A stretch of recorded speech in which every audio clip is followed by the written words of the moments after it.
그리고 성경 6군데에 기록이 되어 있는 기생 나합이라고 하는 사람에 대한 얘기를 가지고 은혜를 나누려고 합니다. 기생인데 이분이 어느 날 갑자기 나는 알게 됐다 소리를 지르면서 고백을 합니다. 뭘 알게 됐느냐? 하나님이 어떤 분인지, 예수님이 어떤 분인지를 내가 확실하게 알게 되었다.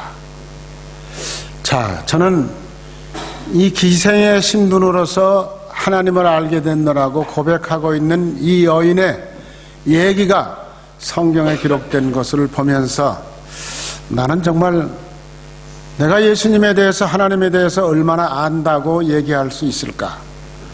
우리 시드니 제일교회 교인들은 얼마나 안다고 고백할 수 있을까? 좀 질문이 제 마음속에 자꾸 생기는 거예요. 물론 여러분들 다 안다고 고백하실 수 있습니다. 그런데 문제는 이분은 입으로 제일 처음 먼저 고백을 했습니다.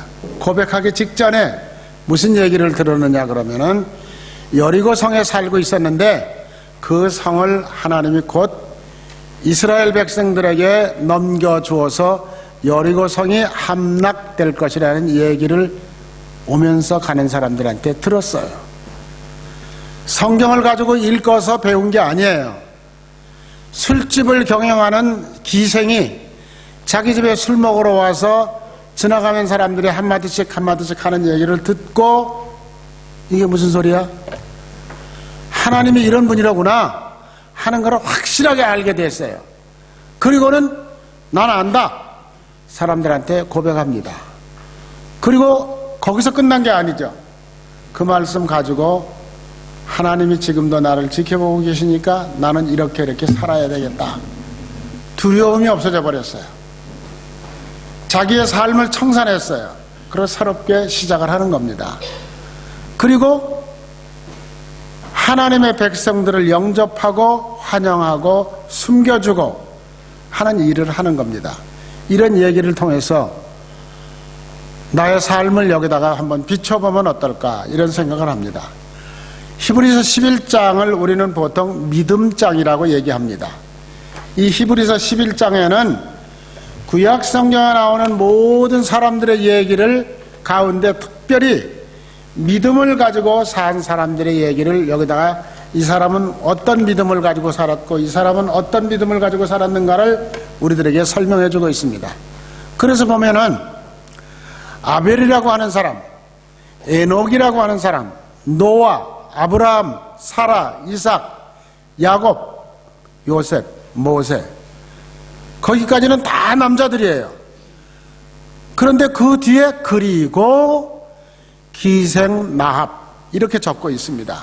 자, 여러분, 기생 나합이 예수 믿고 어떻게 변화됐는지를 우리들에게 지금 설명해 주는 거예요.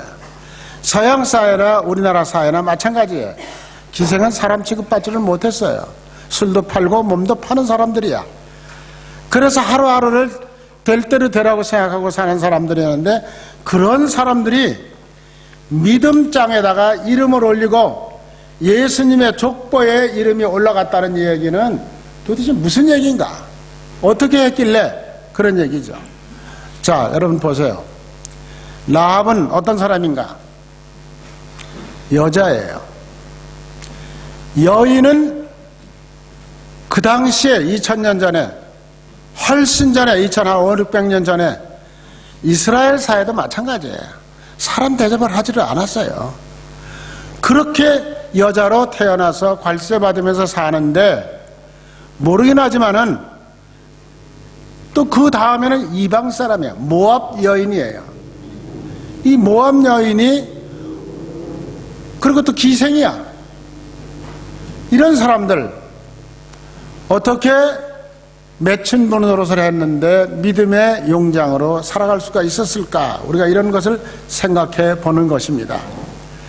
그래서 이런 사람들을 가리켜서 사도 바울은 성경에다가 뭐라고 얘기하고 있느냐 그러면 에베소서 2장 11절입니다. 우리 같이 한번 읽습니다. 그러므로 생각하라. 너희는 그때의 육체로는 이방인이요 손으로는 육체에 행한 할례를 받은 무리라 칭하는 자들로부터 할례 받지 않은 무리라 칭함을 받은 자들이라. 12절 그때 너희는 그리스도 밖에 있었고 이스라엘 나라 밖의 사람이라 약속의 언약들에 대하여는 외인이고 세상에서 소망이 없고 하나님도 없는 자들아. 자, 여러분 보세요. 이 얘기는 사도 바울이 한 얘기이지만은 저에게도 해당되고 여러분들에게 해당되고 우리 한국 사람들 모두에게 해당되고 오늘 여기 성경 본문에 나오는 라합에게도 해당되는 말씀입니다. 왜? 우리는 그때 예수 그리스도의 말씀을 깨닫고 하나님의 자리에 왔을 그때 우리는 어떤 사람들이에요? 이방 사람들이었어요. 그리고 할례를 받은 사람들이 우리들을 가리켜서 무할례자들이라 이렇게 차별을 했습니다. 그리고 그때 우리는 어떤 사람들이냐? 그리스도 밖에 있던 사람들입니다. 이스라엘 나라 사람들하고 비교해 본다면 완전히 상대해서도 안 되는 이방 사람들이에요. 이스라엘 나라 사람들이 자기는 선택된 백성이라고 얼마나 건방지게 구르느냐 그러면 이 세상 모든 사람들을 자기들과 비슷하게 만들어 놓은 것은 하나님께서 우리들이 그런 사람들을 부려먹을 때 기분 나쁘지 않게 해 주시려고 비슷하게 만들어 놨다. 요따구 소리 하는 사람들이에요. 그리고 성경에 여러 가지 약속이 있는데 그 약속은 우리들에게는 해당되지 않는 거예요. 저들만 해당되는 거죠.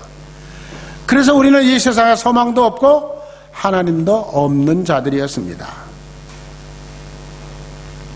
진주에 가면요, 진주 장로교회라는 교회가 있는데 거기 역사 속에 앞에다가 역사를 쭉 써붙이고 역사 기념관을 만들어 놨는데 거기 보면요, 호주 선교사들이 처음 가가지고 가난한 사람들 찾아다니면서 예수 그리스도를 전도했어요. 그런데 그때 제일 먼저 응답을 하고 교회로 찾아 나온 사람들이 푸죽간하는 백정 사람들이었어요. 그때는 아직 사람이라고 취급도 안 해요. 백정놈 그랬죠. 그런 사람들이 다 교회로 몰려왔어요. 그 예배를 들으다 보니까 이제 점점 진주 시내에 있는 꽤 괜찮은 사람들도 선교사들을 만나서 신앙을 받아가지고 교회에 나오기 시작을 했어요. 그런데 조금 있다 문제가 생겼어요. 나중에 온 그분들이 저 백정놈들하고는 우린 같이 앉아서 예배 못 드린다. 우리나라 관습에 그것들은 사람 취급도 안 하고 상대도 안 하는 것들인데 그것들하고 어떻게 예배를 드리느냐. 그래가지고 교회 안에서 싸움이 벌어졌어요. 그런데 호주 선교사들이 다투거리고 해서 뭐 한 1, 2년 후에 결국 타협을 봤어요. 하나님 안에서는 백정도 없고 양반도 없고 다 똑같다. 이방인도 없다. 아마 이런 성경 말씀 읽어줬을 거예요. 그러나 이제 하나님의 말씀 안에서 우리는 다 하나다. 같이 예배 드리자. 그래서 그 양반 어른들이 오케이 좋습니다. 그럼 우리 당신 말씀 듣고 우리도 같이 믿겠습니다. 그게 우리나라 백정이 예수 믿기 시작했던 최초의 역사예요. 130년 전이에요. 그러니까 이런 것 우리가 보면서 정말 그 시대에 구별이 얼마나 심했나 하는 걸 알 수가 있어요. 그런데 그렇게 본다면 이 말씀 속에서 라합의 처지를 여러분 한번 보세요. 종교적으로 사회적으로 철저하게 제외되었던 기생이에요. 이방 사람이에요. 그런데 이 사람이 어떻게 예수 그리스도의 족보에 올라갔을까? 한국도 마찬가지지만 이스라엘은 족보에는 원래 여자 이름을 안 써요. 그런데 족보에 여자 이름 4명이 나오는 가운데 이 사람이 하나로 들어갔어요. 자, 얼마나 대단한 일이 일어났는가. 마태복음 1장 5절을 보면은 이런 말씀이 있어요.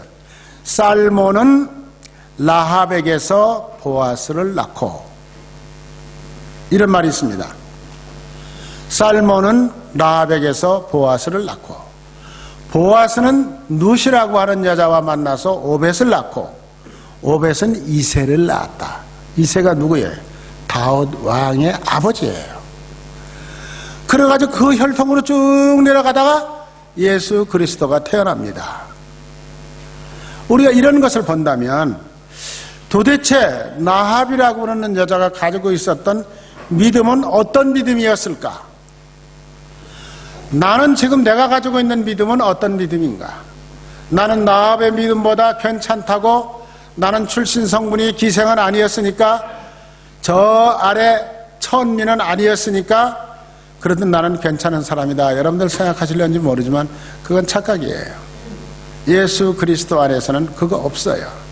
오직 하나님의 말씀을 붙들고 믿음으로 사는 게 그리스도인들의 삶의 기본이 되어야 되고 밑거름이 되어야 된다는 얘기입니다. 이건 무슨 얘기냐? 어느 날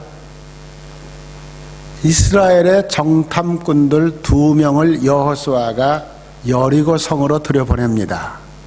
그러니까 여리고 성에 가서 쭉 다 봤어요. 여리고 성은 철옹성이야. 도무지 군대를 가지고는 여리고 성을 점령할 수 있는 방법이 없어요. 성도 굉장히 높고 대문도 하여간 다 쇠로 만들어 가지고 든든하고 군인들이 지키고 있고, 그런데 이 정탐꾼 2사람이 들어가서 쭉 둘러보고서 이제 나오기 전날 밤이에요. 그날 어디로 갔느냐 그러면 나합의 집은요, 오는 사람 가는 사람에게 술을 팔고 몸을 파는 그런 술집이었어요. 그러니까 나가는 동대문 서대문 이름처럼 큰 문이 있는데 그 문 옆에다가 집을 짓고 거기서 술 장사를 하는 여인이었는데, 그 정탐꾼 2사람이 자기 집을 찾아와요. 그런데 나합은 아무 생각도 안 하고, 생각이야 많이 했겠죠. 어서 오십시오, 웰컴 투, 환영한 거예요. 그리고 저녁을 대접하고 밤이 되었을 때 2층 옥상에다가 자리를 펴주고 여기서 주무십시오. 아니, 방에서 자야지 어떻게 옥상에서 잡니까? 여기가 안전합니다. 그 정탐꾼들은 안전하고 한 게 뭔지를 몰랐어요. 그런데 그래서 2층에다가 요즘 말로 하면은 잠자리 봐주고 거기서 주무시라는 거예요. 그러고 나서 잠 자려고 하는데, 오늘 8절입니다. 성경 말씀 본문. 잠자려고 하는데 나합이 올라와서 서근서근 하는 말이 있어요. 그대들이 눕기 전에 나합이 지붕에 올라가서 그들에게 이르되 말하여되 여호와께서 이 땅을 너희에게 주신 줄을 내가 안다. 지금은 우리 여리고성이 내가 사는 내 고향 땅인데 이 땅을 하나님께서 너희들에게 주었다는 얘기를 내가 알고 있다. 기생이 어떻게 알았을까, 그런 거를. 우리가 너희를 심히 두려워하고 이 땅 주민들이 다 너희 앞에서 간담이 서늘해졌다. 이렇게 말을 하는 거예요. 그런데 그때 아래층에서 문을 똑똑 두들기는데 요즘 말로 하면 경찰들이 온 거예요. 여기 지나가는 사람 2사람이 정탐꾼이 이 성에 들어와서 나가다가 너희 집에 들어왔다는 소식이 임금님에게 보고가 됐는데 사람 내놔라. 이때 라합이 얘기를 합니다. 저녁 때 2사람이 오기는 왔는데 와서 술 한잔하고 예를 들면 저녁 우리가 대접해서 먹고 그들이 우리에게 물어보더라. 이 대문이 몇 시에 닫히느냐? 6시가 되면 북이 울리고 대문이 닫히면 나가지도 못하고 들어가지도 못한다. 그러니까 이 사람들이 알았다. 6시 되기 전에 빨리 나가자. 그리고 대문 바깥으로 나가는 것까지는 내가 봤다. 근데 그 다음에는 제 마음대로 갔을 테니까 어디로 갔는지 난 모른다. 그렇게 거짓말을 한 거예요. 그 옥상에다 숨겨놓고서. 그래서 여기서 그 다음 10절을 한번 보세요. 10절 성경 말씀 화면에 뜹니다. 이는 너희가 애굽에서 나올 때 여호와께서 너희 앞에서 홍해의 물을 마르게 하신 일과 너희가 요단 저쪽에 있는 아모리 사람의 2왕 시온과 옥에게 행한 일, 곧 그들을 전멸시킨 일을 우리가 들었다. 그래서 11절에 우리가 듣자마자 우리들의 마음이 녹아버렸다. 그럼 여리고 사람들이 다 그랬을까요? 아니죠. 그 술집에서 일하는 다른 여자들도 그랬을까요? 아니에요. 이게 성령의 역사예요. 녹았다. 그리고 정신을 잃어버렸다 그랬어요. 정신을 잃어버렸다. 이 순간이 굉장히 중요한 거야. 성경을 읽고도 우리는 이게 맞는 얘기야, 틀리는 얘기야, 옛날 얘기겠지, 이렇게 정도 믿는데, 그 사람은 오는 사람 가는 사람의 얘기를 주워 듣고 내가 알았다. 이 땅은 여호와 하나님께서 이제는 여리고 사람들이 사는 땅이 아니라 이스라엘 사람들이 들어와서 살도록 허락하신 땅이다. 그리고 우리 집에 지금 저녁에 온 사람 누군지도 모르고 생전 처음 온 사람인데 그 사람들은 분명히 하나님의 일꾼들이다. 그래서 그 앞에서 간담이 녹아버리고 정신을 잃어버렸다 하는 말은 무슨 말일까? 성령이 강권적으로 역사하셔서 기생의 마음을 완전히 바꿔놔버렸다, 그런 뜻이에요. 그래서 그날부터 기생은 기생일 집어치우고 술집 문 닫고 죽으면 죽으리다 하고 결단하고 새로운 삶을 결심했다, 그런 뜻입니다. 그 순간이. 그렇다면 우리는 지금 예수 믿으면서 신앙생활하면서 성령 받았다고 하면서 우리는 지금까지 내가 예수 믿기 전에 나의 삶과 달라진 게 뭐가 있나 한번 우리 생각해 볼 필요가 있어요. 뭐가 달라졌나? 말씨가 달라졌나? 하나님을 안다고 확실하게 누구 앞에서든지 용감하게 죽인다고 해도 고백할 수 있는 용기가 내 마음속에 있는가? 그런 거 한번 생각해 볼 필요가 있죠. 여러분, 교회 출석한다고 믿음이 다 생기는 거 아니에요. 교회 출석한다고 믿음이 다 성숙해지는 거 아니에요. 교회 출석하고 심지어 목사님들까지도 성경에 나와 있는 얘기를 못 믿겠다고, 조금 전에 우리 백문경 장로님 기사하셨잖아요. 포스트 모더니즘 사상이 지금 세계를 뒤엎고 있어요. 그게 무슨 말이에요? 성경 얘기가 중요한 게 아니고 우리는 다 죽으면은 저 산꼭대기 하나님 나라로 올라갈 텐데 기독교는 이쪽 비탈로 올라가는 거고 불교는 저쪽 뒤쪽 비탈로 올라가는 거고 천주교는 이쪽으로. 이게 포스트 모더니즘이에요. 지금 사람들이 그렇게 생각을 하는 사람들이 너무 많고 목사님들 가운데 그거를 아주 새로운 이론이라고 설교하고 돌아다니는 목사들도 제법 많아요. 아닙니다. 구원받은 이름을 예수 그리스도의 이름 위에 주신 일이 없다고 했어요. 그런데 왜 성경 말씀을 왜곡하고 딴짓하느냐 말이야. 그런데 이 라합은 어때요? 비록 출신은 기생이지만은 오다 가다가 주워 들은 얘기를 듣고 오케이, 알았다. 상천하지의 하나님이다. 여러분, 하늘에도 계시고 땅에도 계시는 하나님, 그 하나님을 누가 당할 수 있겠느냐? 나는 그 하나님 이제 안다. 그리고 행동으로 옮긴 거예요. 그 하나님의 백성들이 우리 집에 숨으러 왔는데 내가 숨겨줘야 되지 않겠느냐? 그 나라 백성들이 저기서 보면은 매국노야, 나쁜 짓을 하는 거야, 거짓말하고. 그렇지만은 하나님의 종들을 내가 잡혀가게 할 수는 없지 않느냐? 내가 숨겨줄 수 있는 데까지 숨겨준다. 그게 무슨 말이에요? 그런 용기가 어디서 났겠어요? 확실하게 알기 때문에 그런 용기가 생기는 거예요. 로마서 10장 17절에 저기 화면에 뜨는 말씀을 보면은 그러므로 믿음은 들음에서 나고 들음은 그리스도의 말씀으로 말미암으니라 그랬습니다. 이 여인은 들었어요. 뭘 들었어요? 그리스도의 말씀을 들었는데, 성경 보고 들었으면 더 확실할 텐데 오는 사람 가는 사람 얘기를 통해서 들었는데 듣고 믿기 시작한 거예요. 여러분, 기생 라합은 우연하게 하나님의 말씀을 들었어요. 술 먹으러 지나가는 나그네들을 통해서 이 여리고 성은 아무래도 하나님께서 이스라엘 백성들에게 주시기로 약속한 성인 것 같다, 그런 얘기를 들었어요. 그런데 그 말을 온전하게 믿으니까 술장사도 때려치우게 되고 자기 지금까지의 돈벌이가 되었던 이 모든 거 다 닫아버리고 나는 이제 하나님 뜻대로 살겠다. 그러면서 이분의 마음속으로 움직인 거는 시편 27편 1절이에요. 여호와는 나의 빛이시요 나의 구원이시니 내가 누구를 두려워하리요. 뭐가 무서울 게 있겠느냐. 주기철 목사님도 이 말씀 붙들고 감옥에서 죽으면 죽으리다. 안희숙 여사도 이 말씀 붙들고 죽으면 죽으리다. 선양원 목사님도 이 말씀 붙들고 죽으면 죽으리다 하고 신앙생활 한 사람들이에요. 여호와는 내 생명의 능력이시니 내가 누구를 무서워하겠느냐. 무서워할 거 아무것도 없다.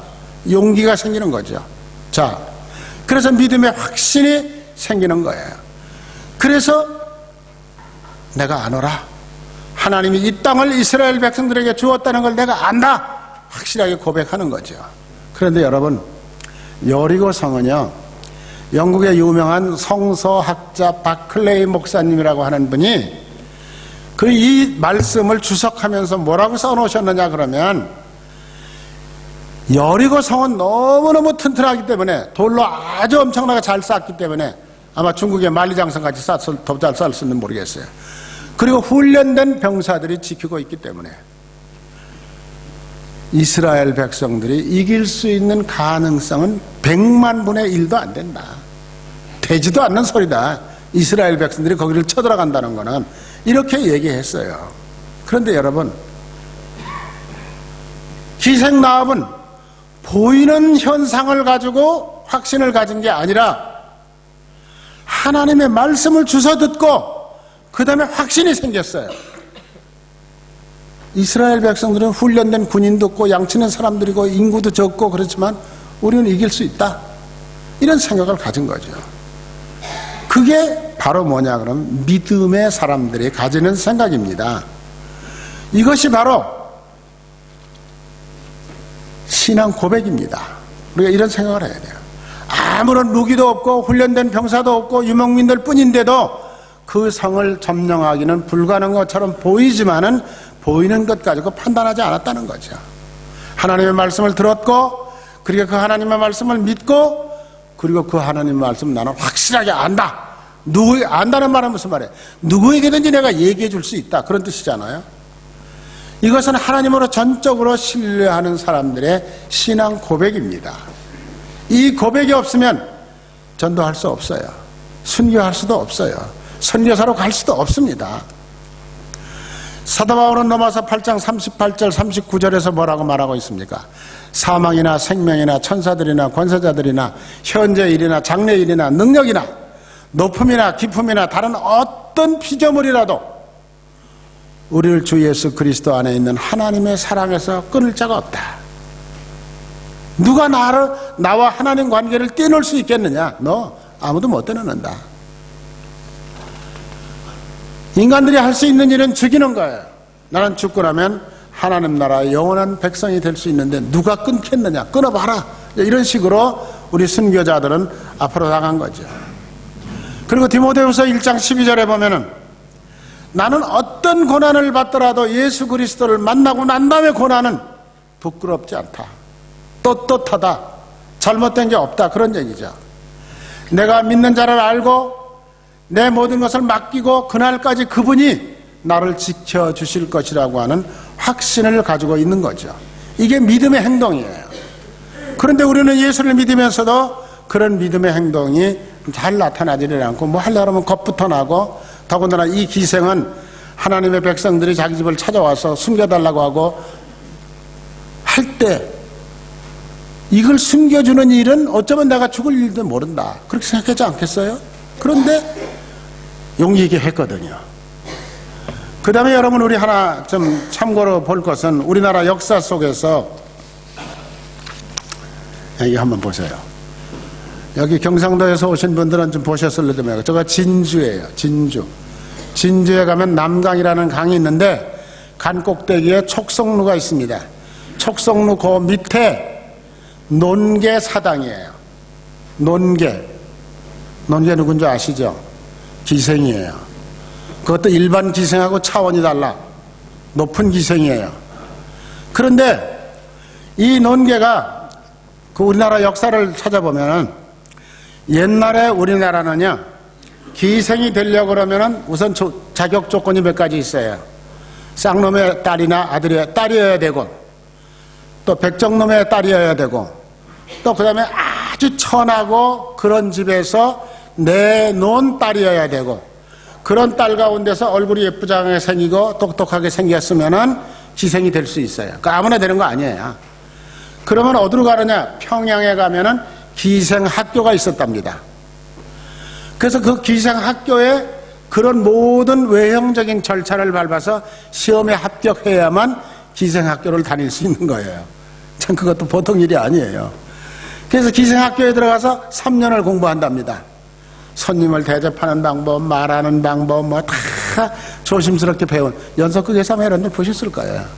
그러고 나면 그 다음에는 이제 기생학교가 뭐 사회 문제가 되니까 없어졌대요. 그 다음에 그 학교 이름을 권번이라 그랬대요. 권번. 그러니까 거길 졸업해야 기생학교가 나오는 거야. 그런 기생학교 출신들은 아무 동네서나 술집 하는 사람들이 아니에요. 관공서에 기생 노릇을 하는 거예요. 관기라 그랬어요. 그래서 예를 들면 뉴사우스주가 관공서에 그런 기생이 하나 딱 파견되는 거예요.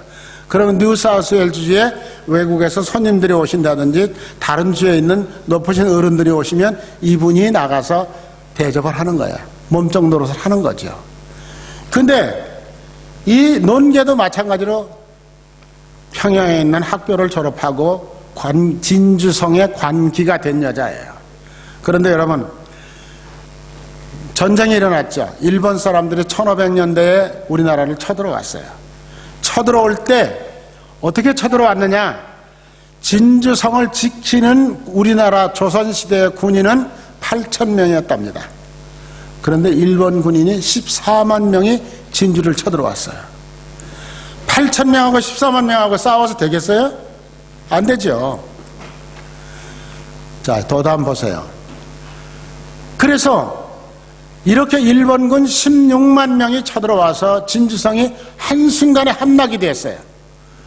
그래가지고 일본 장군이 아주 기분 좋다고 그 촉성루에다가 잔치상을 베풀고 자기들 장성들하고 지금 술을 먹는데, 기분 좋게 술 먹는데 거기에 진주성의 관기로 있던 논계가 거기 불려나간 거예요. 그러니까 논계는 속이 뒤집어지지만은 할 수 없이 화장하고 옷 입고, 그 다음에 그 기록을 제가 찾아봤는데 보니까 반지를 여기다가 다 아주 굵은 반지를 8개를 끼고 나갔대요. 그건 나중에 이제 알려드릴게요. 그 왜 반지를 그렇게 많이 끼었을까 이런 생각도 드는데, 그냥 그러고 나가서 한참 술 먹고 노래 부르고 춤추고 하다가 일본 적장 보고 요 아래 내려가면 아주 경치가 좋고 정말 다른 데서 볼 수 없는 멋진 장소가 있는데 우리 거기 한번 바람 쐬고 옵시다. 좋지. 따라간 거죠. 따라가서 그 바위돌에서 이렇게 내려다보니까 진주 남강물이 푸르게 흘러가는데, 거기 전설에 의하면 거기가 100m래요. 물속으로. 거기 들어가면 사는 사람이 없대. 그것도 강인데 어떻게 그렇게 됐는지 모르겠어요. 아마 이렇게 물이 돌면서 파여나가는 곳인 것 같아요. 거기 가서 갑자기 그 장군을 사랑합니다 하면서 손깍지를 끌어서 딱 끼웠는데 이게 안 빠지는 거예요. 반지 때문에. 그래가지고 그냥 넘어뜨려가지고 그 바다로 떨어졌던, 강으로 떨어져서 같이 죽은 거예요. 물 속에서도 안 빠져서 죽었대요. 이게 만약 쑥 빠졌으면은 그 장군은 장군대로 헤엄쳐 나가고 자기는 죽었을런지도 모르는데 아예 각오를 한 거야. 죽기로. 그래서 그 바위가 떨어진 지점이 바로 저기예요. 그 바위돌의 이름을 의암이라고 이름을 지었습니다. 그래서 지금 의암이라고 저기 써 있는데 여러분들 그 글자가 작아서 잘 안 보일 거예요. 그 다음에 영어로도 거기 써놨어요. 그런 역사적인 일이 있는 곳이 바로 진주의 그 논계 사당이에요. 그렇다면은 논계는 한국 사람 쪽으로 보면은 애국자예요. 근데 라합은 어떠냐 이거. 라합은 매국노예요. 여리고성을 지켜야 될 라합이 여리고성에 들어온 사람들을 숨겨주고 내보내주고 그 다음에 용기 있게 그들을 감싸주었으니까. 제가 이제 설교가 길어지기 때문에 여기서 끝이겠는데요. 그러고 난 다음에 그분들은, 라합은 마지막에 여리고성이 함락되고 난 다음에 자기 아버지 어머니 살려주십시오. 이스라엘 사람들한테 부탁을 해요. 그리고 우리 형제 자매들, 그 식구들은 그래도 살려줘야 되지 않겠느냐, 내가 당신들한테 이렇게까지 해줬는데 하면서 부탁을 해요. 그게 뭐냐면 바로 전도예요. 생명의 구원을 받은 사람이 제일 먼저 해야 될 일은 뭐냐? 자기 가족을 먼저 생각하는 거야. 우리 가족 가운데 구원받지 못할 사람은 누군가? 구원할 수 있도록 내가 해야 되겠다. 그 다음에 우리 형제지간들 가운데, 조카들 가운데, 친척들 가운데 구원받지 못하는 사람은 누굴까? 구원해야 되겠다. 이게 이 라합이 결심한 그런 얘기예요. 그렇다면 우리는 그러면 지금 예수 믿으면서 라합이 가지고 있는 이런 정도 신앙을 우리는 가지고 있는 건가? 내 가족들 가운데 아직도 예수 믿지 않는 사람, 내 일가 친척 가운데 먼 친척이라고 하더라도 아직도 예수 믿지 않는 사람, 나하고 둘도 없이 친하게 지내는데 아직도 교회는 안 다니는 사람, 어떻게 해야 될까? 라합에게서 우리는 배워야 돼요. 그리고 이제 마지막으로 제가 말씀드리고 싶은 것은, 그러면 이 라합이라고 하는 기생이 어떻게 해서 예수님의 족보에 올라가게 됐느냐 하는 거죠. 자, 여러분 보세요. 룻기 성경 4장에 보면은 18절에서 21절까지에 읽어보면은 이스라엘의 흉년이 들어요. 그래서 먹을 양식이 없어요. 그래가지고 그때 예루살렘에 살고 있던 엘리멜렉이라는 남자가 자기 부인 이름이 나오미야. 나오미 부인을 데리고 아들 둘을 데리고 네 식구가 피난을 나가요. 어디로? 모압 지방으로. 거기 가서 이제 식량을 얻어서 먹고 사는 거야. 거기 살다 보니까 큰아들의 이름은 말론. 큰아들 장가를 들였는데 남의 나라 왔으니까 모압 여자를 며느리로 삼았어요. 그 모압 여자 며느리 이름이 오르바야. 그 다음에 둘째 아들의 이름은 기련이야. 기련. 그런데 이 둘째 아들도 장가를 듣는데 룻이라고 하는 여자가 그 둘째 아들에게 시집을 왔어요. 하나님의 벌이었는지 세월이 가면서 그랬는지 이 나오미의 남편인 에비멜렉이 돌아가셨어요. 그리고 큰아들 말론이 오르바라고 하는 여자하고 결혼해서 살았는데 이 생떼 같은 아들이 또 갑자기 죽었어. 둘째 아들 기론도 죽었어. 그러니 나오미라는 여자가 생각해 볼 때는 배가 고파서 밥 얻어 먹으러 왔는데 여기서 살다가 남편 죽어, 아들 둘 죽어, 지금 남은 거는 세 사람이 남았는데 자기하고 며느리 두 사람만 남았어요. 그래서 어느 날 결심을 해요. 고향으로 돌아가자. 그리고 그 아이들을 며느리 둘을 모아놓고 얘기를 합니다. 야, 난 고향 땅으로 갈 텐데 너희들은 이스라엘 땅 가봐야 이방 사회라고 대접받고 살지도 못해. 그러니까 너희들은 모압 남자들하고 가서 다시 결혼해가지고 행복하게 살거라. 빠이빠이. 그리고 큰 며느리 오르바는 아이고 어머님 감사합니다. 이렇게 풀어주시니 고맙습니다. 하고 얼른 빠이빠이 하고 갔어요. 근데 둘째 며느리 룻이라고 하는 여자는 어머니 이건 말도 안 되는 소리입니다. 남편이 죽어서도 어머니는 내 어머니입니다. 어머니가 믿는 하나님 나도 믿습니다. 어머니의 나라가 내 나라입니다. 이제부터는 저는 죽어도 따라갑니다. 따라온 거예요. 따라와서 예루살렘에 와가지고 이 여자가 룻이라고 하는 여자가 그 룻기에 읽으면 다 나와 있어요. 보아스라 그러는 남자를 만나요. 그래서 거기서 결혼을 해가지고 아들을 낳았는데 아들이 이름이 살몬이야. 살몬.